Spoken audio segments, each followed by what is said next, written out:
Guys, hindi po ako against doon sa mga gumagawa ng mga content na bakas dito, bakas doon, o di kaya follow to follow, or yung mga nagsasabi na ilapag mo lang yung bahay mo dyan sa baba at baka ikaw na ang susunod na makatanggap ng buhaya. Ay, dragon pala. Pero kalaunan, walang na pala. O, di ba? Parang politiko ng kampanya.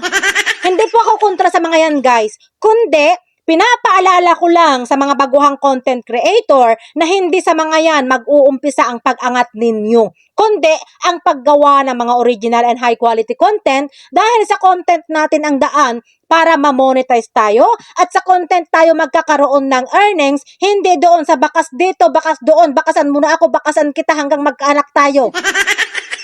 Bakas ka nga ng bakas, wala ka namang content. Ano ang napala mo? Nga.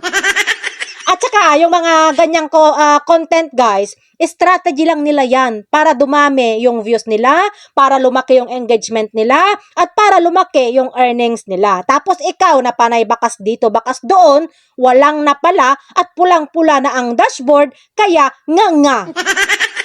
Dahil nga, naniniwala ka sa mga sinasabi nila na tumambay ka lang dito sa bahay ko at ako na ang bahalang magpapaangat sa'yo. Oy, buyag! Walang ibang magpapaangat sa'yo, kundi ang sarili mong content.